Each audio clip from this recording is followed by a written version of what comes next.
Welcome to the JCRS 2021 Jewish Roots Jubilee. Our history and future are on display tonight. Our speaker, Marlene Tressman, is a JCRS success story and the author of the forthcoming book, Most Fortunate Unfortunates, New Orleans' Jewish Orphans Home, 1855 to 1946. Marlene will be featured along with the JCRS Success Story Ensemble. The ensemble is made up of 5 musicians who are either receiving or have received scholarship aid from JCRS. The JCRS governing members and I thank you for your support of this event. We especially thank our Diamond Jubilee patrons, Mrs. Betty Cohn and the Oscar J. Thomas Charitable Trust. We also thank the Gala Committee led by Barbara Kaplinski and Carol Neff for their hard work in making this night a fabulous success. Next year, we hope to gather in person for the gala, which will again be co-chaired by Barbara and Carol. Thank you, Barbara. Thank you, Carol. I have seen that when parents tell us about what we did for their children, they cry. And when the children who are now adults tell us about what we did for them, we cry. That is what keeps us working hard for our next generation of Jewish children. But tonight is about joy and gratitude for the help that you give JCRS, which allows JCRS to have an impact on over 1,800 Jewish youth each year. Thank you and enjoy the evening. Good evening. I'm Barbara Kaplinski. And I'm Carol Neff, and we are the co-chairs of tonight's unique celebration. This is the 75th anniversary of the modern era of the Jewish Children's Regional Service that was created when the original Jewish Orphans Home closed in 1946. Tonight, we are ready to celebrate our Diamond Jubilee and commemorate all we have accomplished. Since 1855, JCRS has served vulnerable Jewish children and families across 7 Mid-South states. In the past year, over 1,800 Jewish youth received assistance in one or more JCRS programs, a new service record. We appreciate all of you for being here tonight, demonstrating your outstanding support of JCRS. We want to now take a moment to single out a few of our most generous patrons, including Diamond patrons, Mrs. Betty Cohn, and the Oscar J. Thomas Charitable Trust. Golden patrons are the Angel Wings Foundation, Carla and Louis Fishman, Diane and Alan Franco, Leslie and Bill Rao, Cindy and Leon Rittenberg Jr., and Heather and Leon Rittenberg III. And thank you to our Ruby patrons, Angela and Mark Bierman, Ellen and Stan Kessler, the Louis A. and Lillian L. Glazer Family Foundation, Jane and Bruce Miller, Carol and Dick Neff, Sanford Paylette, Helen and David Schneider, Shirley and Ralph Seelig, Sessions, Fishman and Nathan LLC, Sue and Harold Singer, Edward Saul, Margie and Hesh Steinberg, Gina and Alan Thomas, Marlene Tressman and Henry Kahn. Additional sponsors include Lake Lawn Metairie, Hancock Whitney, High Flyer Payroll, and Humana. Our generous auction donors include Chad Berg and Lee Michaels Fine Jewelry at Lakeside, Creole Cuisine Restaurant Concepts, Davis Draperies, artist Anna Gill, Fred and Amanda Herman, Alan Kreloff, Najee's Antiques, and the Windsor Court Hotel. There's a group of individuals who have been working on this event for the past 9 months, whom we want to acknowledge now. At the top of the list is our consummate leader, Mark Rubin, who breathed life into this event with his dedication and tenacity. Thank you so much, Mark. And to our volunteer corps, kudos to Angela and Mark Bierman, Lee Blotner, Alyssa Bluth, Barry Bronston, Julian Brook, Kitsy Goldman, Michael Goldman, Barbara Greenberg, Lauren Greenberg, Amy Gainsberg Haspel, Lisa Heller, Byron and Susan Cantro, Fran Koch, Neil Coleman, and Rhonda Cottle. And our committee members continue with Alan Kreloff, Bruce Miller, Carol Newman, Gail Pesses, Jim Pfeiffer, David Ross, Lowell Weil Samuel, Mimi Schlesinger, David Schneider, Kathy Shepard, Sue Singer, Hesh and Margie Steinberg, Alan Thomas, and Eileen Wallen. Thank you all so much. So, let's lift our glasses and toast to all we've achieved and all we've yet to attain for Jewish children and families throughout our region. In this case, the best is really yet to come. Congratulations, everyone, Mazel Tov, and enjoy this wonderful program that we have in store for you tonight. L'chaim.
Our presenter this evening, Marlene Trestman, is no stranger to New Orleans, JCRS, or the proud history of Jewish New Orleans and the former Jewish Children's Home. Raised in New Orleans, every turn in Marlene's young life intersected with people and organizations, which has shaped her character, education, career, and her life path. At young ages, Marlene and her brother Bobby lost both of their parents and came under the care of JCRS. Somewhat ironically, when young Marlene visited the site of the current Jewish Community Center to attend day camp and ballet lessons and meet with JCRS social workers, it was the same location that held the former Jewish Children's Home from 1887 to 1946. Marlene is also keenly aware that had the home remained open for about 2 more decades, she and Bobby potentially could have lived there instead of the caring foster homes that they were placed in. Marlene's history of the Jewish Orphans Home will be chronicled in the forthcoming book, Most Fortunate Unfortunates, New Orleans Jewish Orphans Home, 1885 to 1946, to be published by LSU Press. Marlene's debut book in 2016, Fair Labor Lawyer, The Remarkable Life of New Deal attorney and Supreme Court advocate Bessie Margolin, told the story of another JCRS success story, Bessie Margolin, one of the most accomplished yet unheralded attorneys of the 20th century. Fair Labor Lawyer has earned praise in the National Book Review, Baltimore Sun, New Orleans Advocate, scholarly journals of American and Jewish historical societies, and even from the late Justice Ruth Bader Ginsburg. Both books draw on Trestman's personal experiences. Orphaned at age 11, Marlene and her brother received social services from JCRS. Marlene attended Isidore Newman School and with JCRS assistance attended Camp Barney Meditz and Goucher College. When Marlene moved to Baltimore to attend Goucher, it was Newman School who introduced her to their distinguished graduate and home alum, Bessie Margolin. Trestman is a former special assistant to the Maryland Attorney General, where she started her 30-year legal career in 1982 and has taught law at Loyola University of Maryland Selinger School of Business and Management, where she earned her MBA. Trestman twice received the Attorney General's Exceptional Service Award and in 2004 was named Isidore Newman School's Distinguished Alumnus. A Phi Beta Kappa graduate and former trustee of Goucher College, Trestman and her husband Henry Kahn, a partner in the law firm of Hogan Lovells, live in Baltimore. They have 2 grown children, Helene and Eli. Good evening, and thank you, Ned.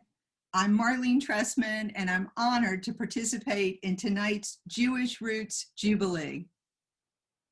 We're marking 75 years since the closing of the Jewish Children's Home, as it was last known, in 1946, and the rebirth of the organization into the life-changing social service agency the JCRS is today. Among its many programs, the JCRS offers scholarships for college, vocational training, and summer camping. It provides services for children with special needs and instills in families with small children the joys and knowledge of Jewish heritage. In keeping with tonight's theme, I'm going to trace the deep roots of JCRS's modern services through the organization's rich and colorful history. The roots of JCRS's modern services run back to the founding of the home for Jewish widows and orphans in 1855, spanning the home's 2 locations on Jackson Avenue and later on St. Charles Avenue, and through at least 5 different names. Each of these names reflects the organization's evolving mission, which in turn adapted to address the needs of the community in keeping with evolving standards of childcare. By 1946, the Home's board, guided by expert evaluations it commissioned, gave way to the changing times. As a population, parents were living longer and earning more, so there were simply far fewer cases of indigent orphans and half-orphans, while at the same time, federal, state, and local governments were now providing financial support to enable parents to keep children in their family home. Perhaps most important, the Homes Board recognized that children are best served in their own homes whenever possible, and that the care and placement of dependent children must be guided by professional standards of social work and not by lay volunteer boards, no matter how well-meaning. After the last of the Homes children were appropriately placed, some back with their own family, others at Belfair in Cleveland, Ohio, or in foster care with private families, Home President Justin Wolfe was disturbed by the widespread rumors around town that the home was now a defunct institution. Nothing could be further from the truth, he told the crowd assembled for the annual meeting in early 1947. We are actively supervising the field work in this area.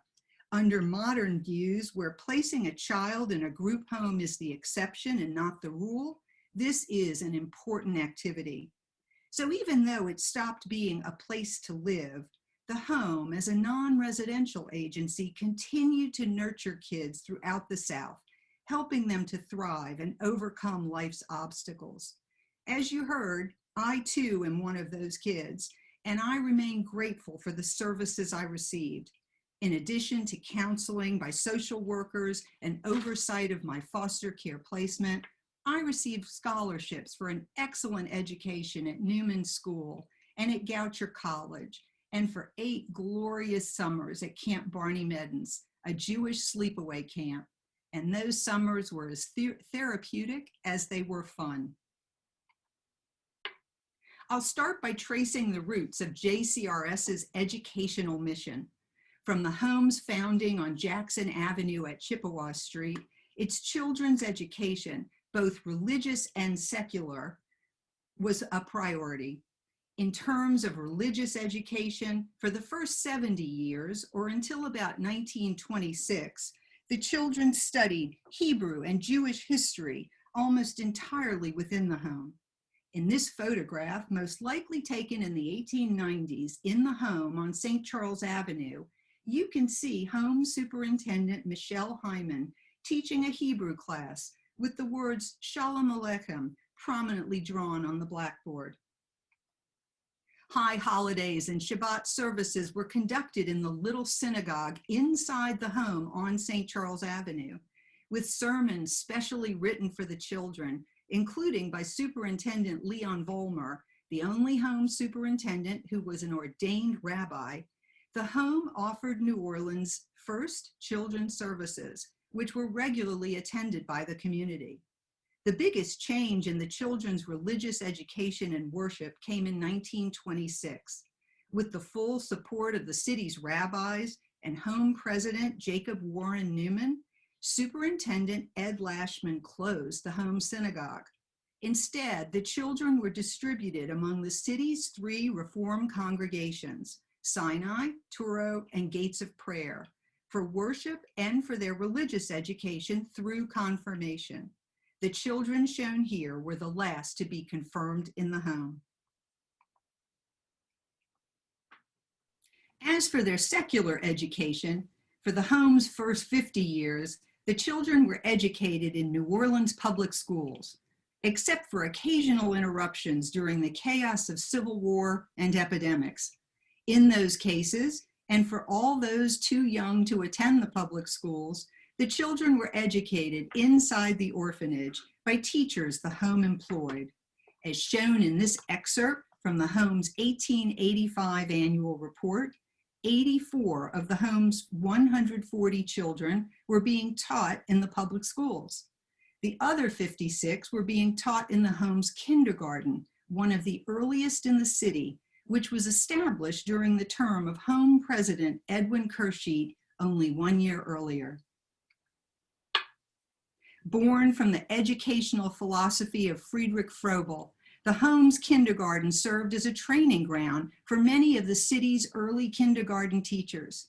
Notice the divided and concentric circles on the floor, which were actually painted in bright primary colors.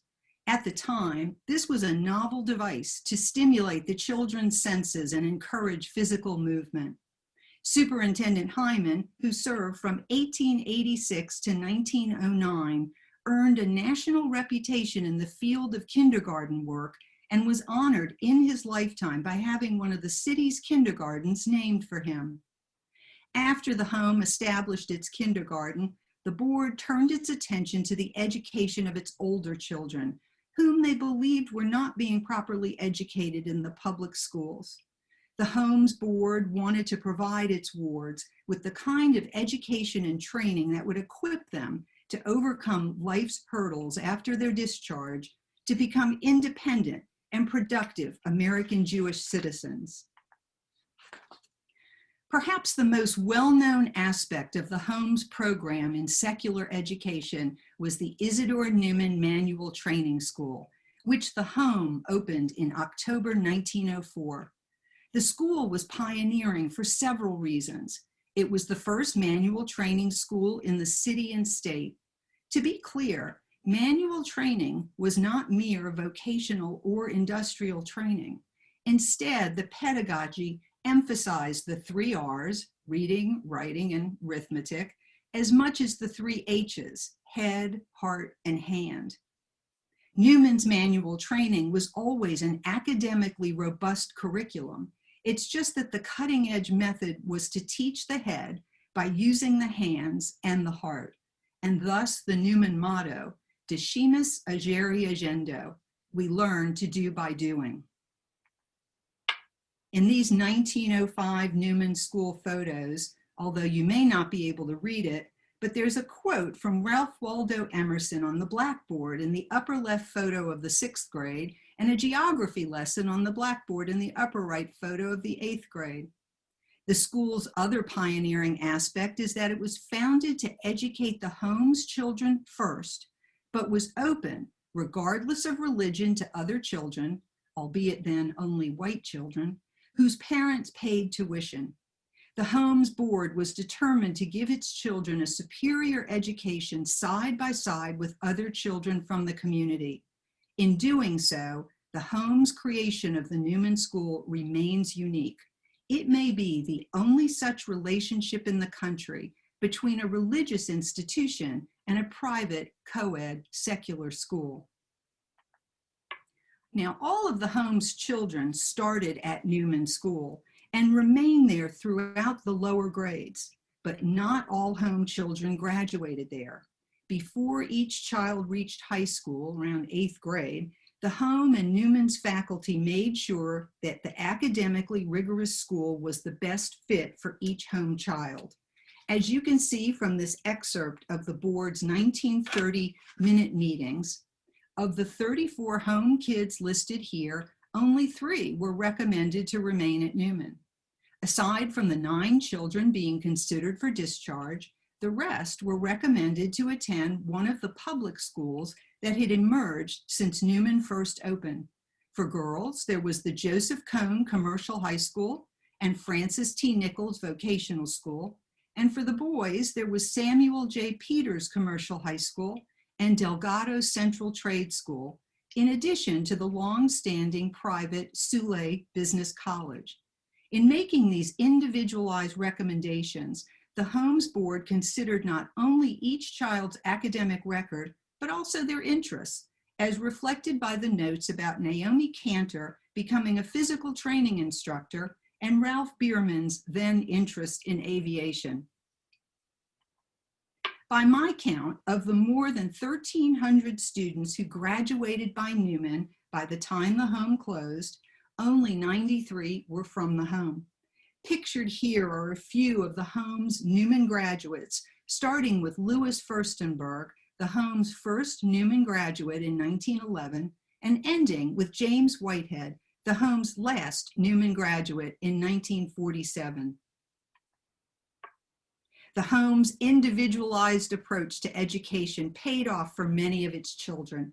In 1924, for example, with her certificate from Francis T. Nichols School in Millinery Studies, Sarah Lampert promptly landed a job in her field with the Marks Isaacs Company and used part of her first earnings to pay the $5 dues to join the Homes Alumni Association.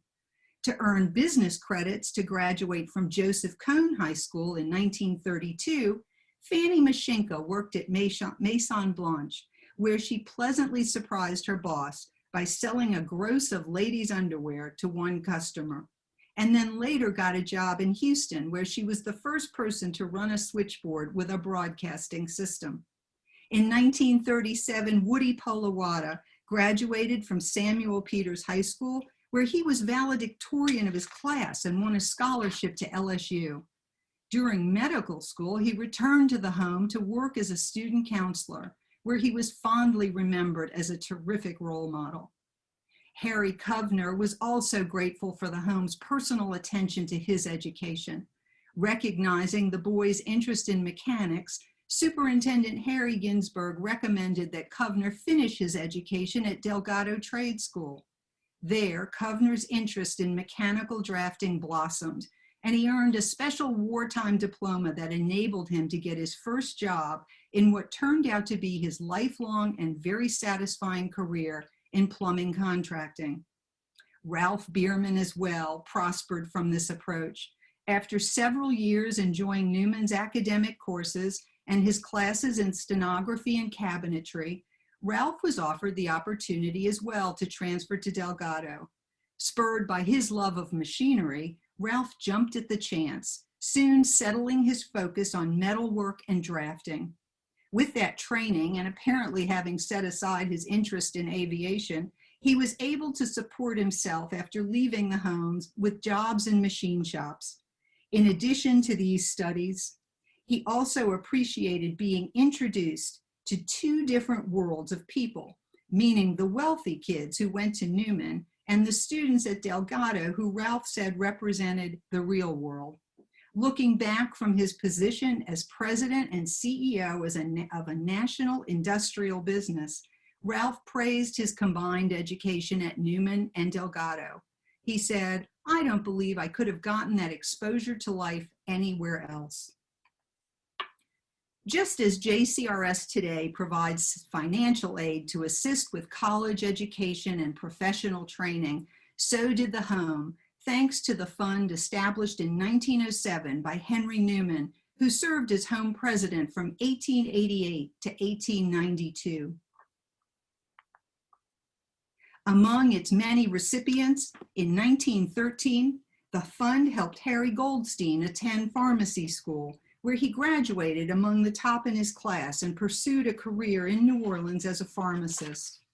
In December 1919, Louise Fieldschmidt attended Newcomb College, with the home contributing to her dormitory and other expenses from the Henry Newman Educational Fund. At Newcomb, Louise was elected first vice president of the student body, captain of her class basketball team, all while earning extra money as dorm counselor and assistant librarian. In 1929, Louise's younger brother Hugo thanked the home for helping with his dental school training, and he hoped that the board's, quote, "judgment and confidence in me be vindicated by my future conduct and achievement." Hugo practiced dentistry in Dallas until he retired in 1967, except for his World War II Army service, during which he was taken prisoner while attempting to rescue 300 wounded servicemen, earning Bronze and Silver Stars and a Purple Heart. With the home's help, Miriam Tannenbaum attended Touro Nursing School, where she received the cape shown here. Helen Gold received funds to help pay for her education at LSU and Tulane School of Social Work. To repay her gratitude, she started her own education fund at JCRS and said, "so that others can benefit just as I did when needing help to complete my education." JCRS's Camp Scholarship Program, too, has strong roots back to the home. For kids who lived there from 1918 on, the single most beloved experience among home alumni was going to the Federation's summer camp at Bay St. Louis, Mississippi. It was Superintendent Leon Vollmer's idea to get the kids out of the city's hot and humid summer and into nature with fresh air and open water. From the moment the children boarded the Louisville and Nashville train for the 50-mile ride, in itself a thrilling experience, they were free from all routine activities and regulations. Swimming in the Gulf, fishing from a rowboat or pier, singing, reading in the pavilion, and hikes through the woods, all at their choosing, gave the children a fresh outlook while aiding what Vollmer called their physical, mental, and moral development. For weeks before departing, the girls happily sewed bathing suits and cover-ups, while the boys readied their baseball gloves for morning and afternoon games. Even mosquitoes couldn't ruin the trip. Before screens were installed on the cabin windows and doors, Vollmer brought along mosquito bars, frames from which fine netting was suspended to drape over the beds.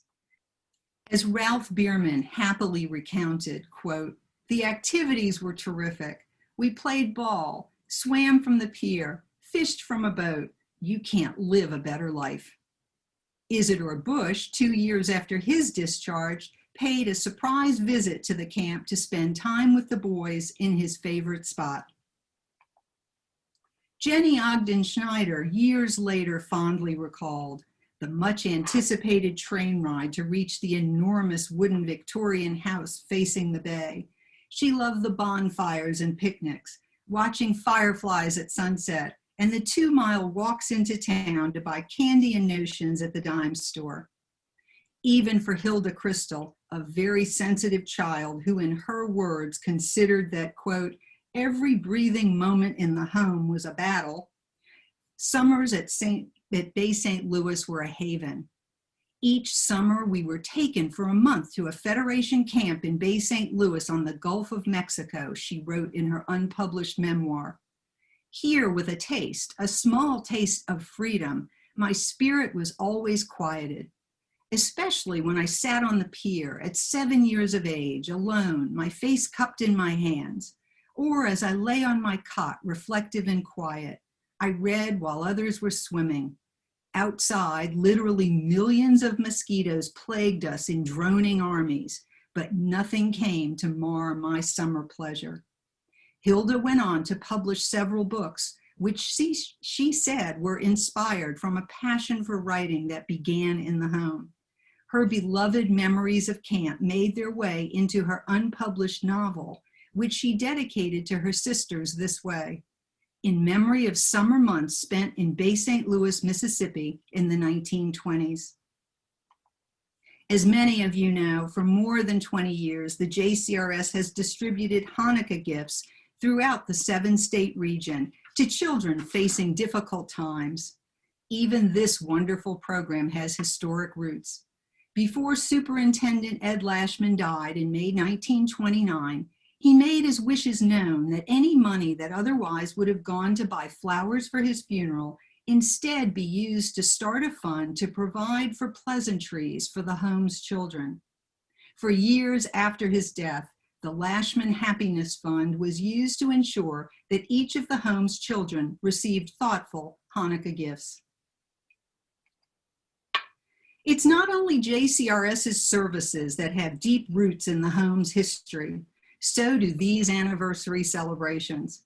Every year, the home marked the anniversary of its founding with a large and public event that unified and engaged the Jewish community in and beyond New Orleans. On Jackson Avenue, the home held its anniversary celebrations in its spacious yard under a cavernous tent outfitted with a platform and seats, with the newspapers estimating the crowds at more than 1,000. On St. Charles Avenue, the home's celebrations were held in the 3rd floor anniversary hall. When that space proved too small or in need of repair, the home presented a morning program at the spacious YMHA Athenaeum or at Gates of Prayer's Weil Center, and returned to the orphanage for an open house and a children's banquet, sometimes followed by a supper dance for returning alumni. Just as today, the anniversary events were fundraisers. From the collection at the home's very first anniversary, worth $85,000 today, and at its 50th, worth $260,000 today, these events were crucial to meeting the home's operating expenses, as the dues collected from members were never enough. Even by modern standards, the fundraising prowess of the home was quite impressive. The unmistakable message of each anniversary event was to give to the home. It was conveyed by learned rabbis in their invocations and by noted orators who were respected lawyers, merchants, and leaders in the Jewish community. In one way or another, the speakers invoked the biblical commandment of caring for widows and orphans, mincing no words to distinguish voluntary charity from the Hebrew obligation of tzedakah. Even the decorative flags and banners carried charitable messages such as "He who gives to the orphans lends to the Lord," and "Example is better than precept." In this 1890 clipping, the Daily Picayune noted that Rabbi Max Heller, only 3 years into what would be his 4-decade tenure at New Orleans Temple Sinai, was the passionate orator of the day, and that substantial subscriptions were added to the funds of the noble institution. In 1900, generous anniversary guests reportedly responded to Rabbi Samuel Sales of St. Louis with remarkable alacrity and free opening of purse strings. No sooner had Rabbi Sales concluded his remarks urging his audience to fund the manual training school for the home's wards when the home's anniversary committee went through the audience collecting cash and due bills. The home enhanced the cash donations by its early use of auctions, enticing guests to pay handsome sums for items handcrafted by the children. For example, in 1877, Isidore Newman, the prominent merchant and future namesake of the home's training school, won a wooden desk with a bid equal to $450 today. And 10 years earlier, the auctioneer knocked down his gavel to sell a pair of knitted baby booties for a bid equal to $250 today, and to a bachelor. The community took note of the large amounts the home raised at its anniversaries. In 1885, while speaking at an event for the children's home of the Protestant Episcopal Church, Bishop John Gallagher pointed to the fine Jewish orphanage across Jackson Avenue and urged his congregation to follow the example set by the Jews.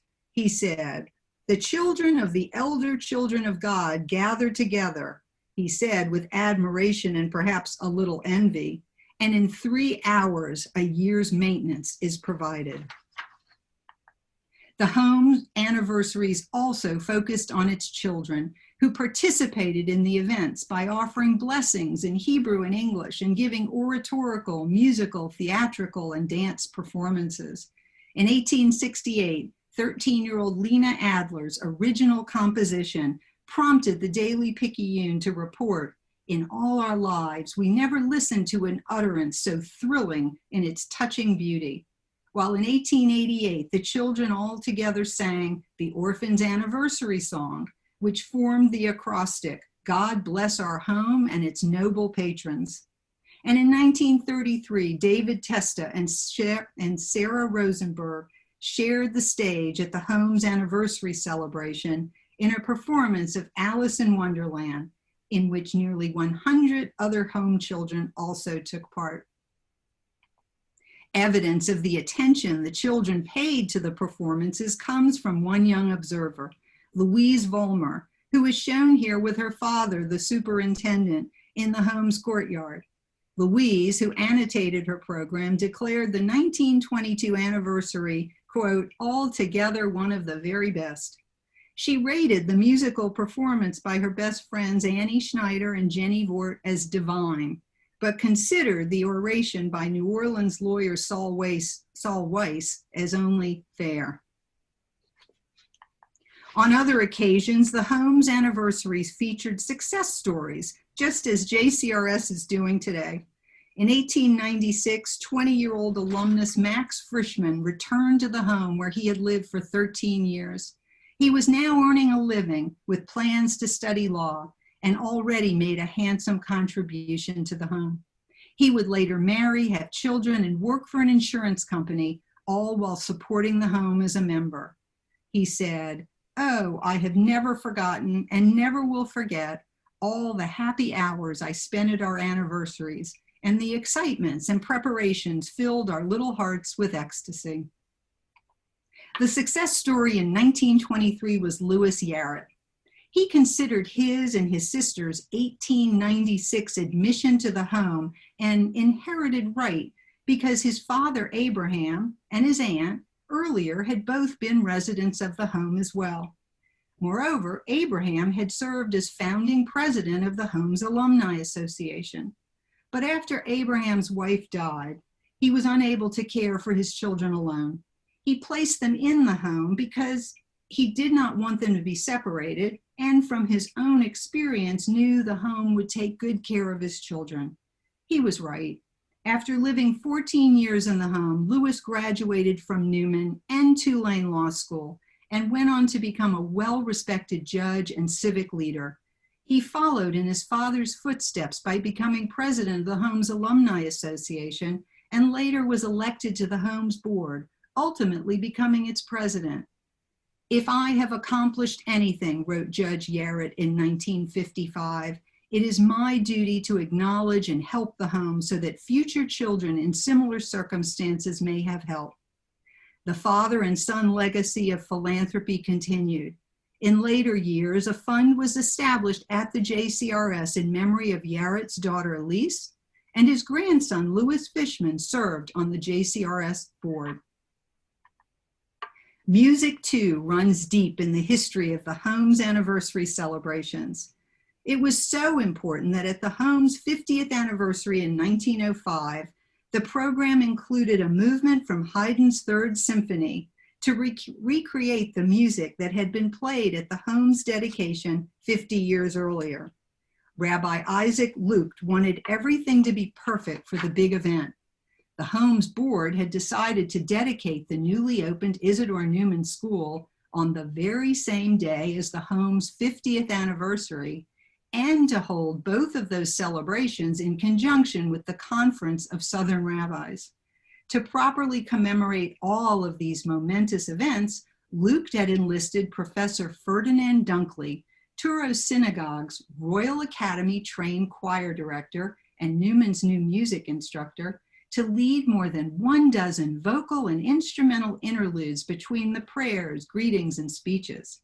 But after the orchestra spent weeks rehearsing, the local union advised that its musicians would be prohibited from performing because Professor Dunkley was not himself a dues-paying member.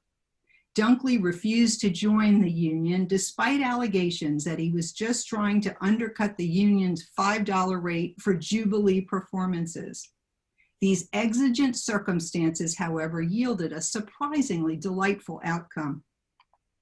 11-year-old Mike Kaplan, a rising cornetist and leader of the home's band, along with more than a dozen fellow home musicians, ranging in age from 10 to 14, filled the melodic void. Fortunately, Superintendent Hyman and the board several years earlier recognized that musical training could bring cheer and happiness into the institution's daily routine. Although individual lessons in voice, piano, violin, and other instruments had long been a part of the home's program, its brass band was barely 3 years old, and it was handsomely outfitted with gleaming instruments and sharp military-style uniforms, all generously donated. On the big day, the home band did not disappoint. As President Gabe Kahn later proudly reported, "Our boys supplied the music in a manner that called forth enthusiastic applause, even at the hands of music critics." Perhaps revealing as much hostility to unions as admiration for the boys' performance, the Times Democrat appraised the program as equally satisfactory to anything the musicians' union could have conducted, while the Picayune went further, noting that despite the union's despotic demand and refusal to play, this band of small boys can beat many full-fledged professionals and fairly covered themselves with glory at yesterday's exercises. The home band became a popular and well-known attraction, regularly appearing in concerts and parades all around town. before it was disbanded in 1929 as part of the home's efforts to better integrate its children into the community and shed the stigma of insular institutional activities. The home band was expanded to include girls, such as alto clarinetist Grace Samuels, who later won a spot on the All-State High School Symphonic Band. Our Jubilee, intoned Rabbi Alfred Moses of Mobile, Alabama, as he delivered his toast for the home's 50th anniversary. His following words are particularly fitting for this evening's musical festivities. Our Jubilee, the keynote rings clear and distinct in the moral music of this soulful eve and re-echoes with vibrant strains of tender reminiscences of the noble men and women who performed skillfully upon the central instrument of charity hung high in the heaven-blessed home upon the avenue this evening. Rabbi Moses continued, the phrase Jubilee is also harbinger of hope, and therefore I praise and prophesy. May this glorious night linger long in our annals and be repeated 50 years hence, when most of us shall have joined the choir invisible of the immortal dead who did eternal good for our home. May some of us rise up like Rip Van Winkle, specters on the past of that occasion, and tell our children and children's children of the glorious events of today. Well, we are the Rip Van Winkles of Rabbi Moses's toast. We know that in fewer than 50 years, the home closed, making way for the modern era of the JCRS. Borrowing some of Rabbi Moses's words, history has witnessed the many noble men and women who have performed skillfully and generously throughout the 90 years of the home and now the 75 years of the JCRS to care for Jewish children throughout the South. These noble and dedicated men and women include the JCRS officers and directors, Executive Director Ned Goldberg and his staff, and its many generous donors and dedicated volunteers. Let us use this Jubilee to honor the past and the present by sustaining the JCRS for another 75 or 90 years into the future. Thank you for honoring me with your attention.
Good evening and welcome, everyone.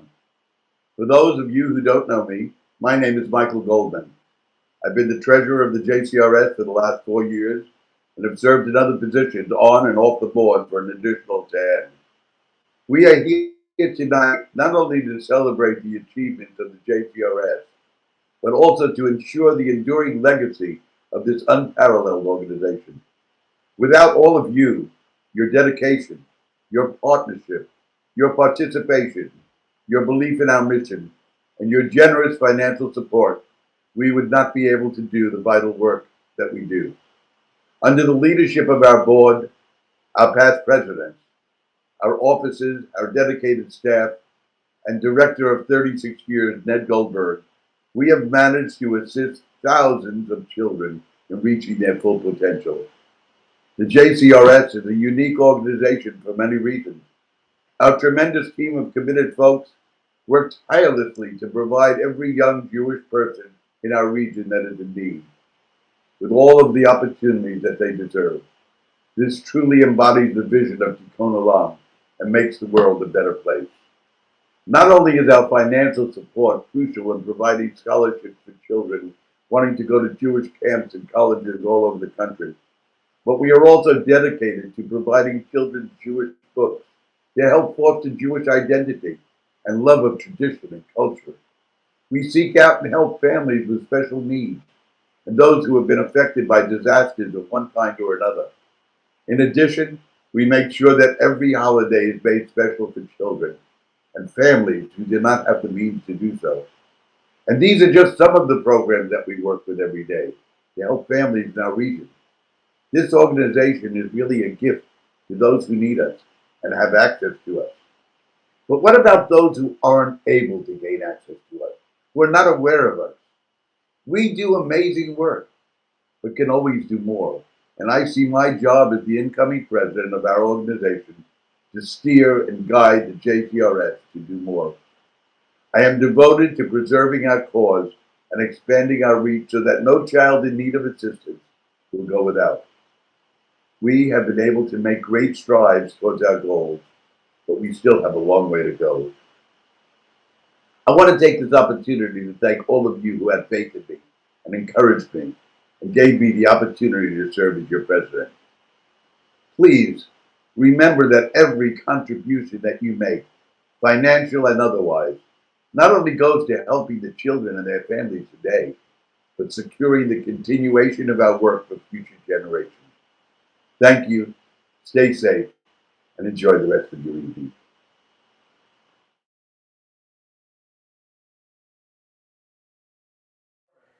Okay, we're back. Wasn't Marlene just great? And how about the music? Amazing. We will be doing a Q&A with Marlene in a few minutes, so stick around. Also, if you haven't done so already, you can still check out our online auction and all the fabulous trips and items up for bid. The link is in the chat and is at the bottom of the screen here. The auction is open until midnight tonight, and winners will be notified tomorrow. So bid high and bid often. Before we wrap up this program and hear one more musical selection, we're excited to announce that next year, God willing, we're going to gather together for another JCRS Jewish Roots event, the Jewish Roots of Sports. Barbara and I are proud to once again be chairing the JCRS event next year, and we are delighted that Sue Singer will be joining our leadership team as a tri-chair in 2022. And we will be enlisting the help of many others to continue in our support of JCRS and their great work for Jewish families and children. Thank you again for making this virtual event such a success and in raising vital funds for JCRS. Enjoy the rest of the program, and please stay around for the Zoom-style Q&A after this final piece from the JCRS Success Story Ensemble.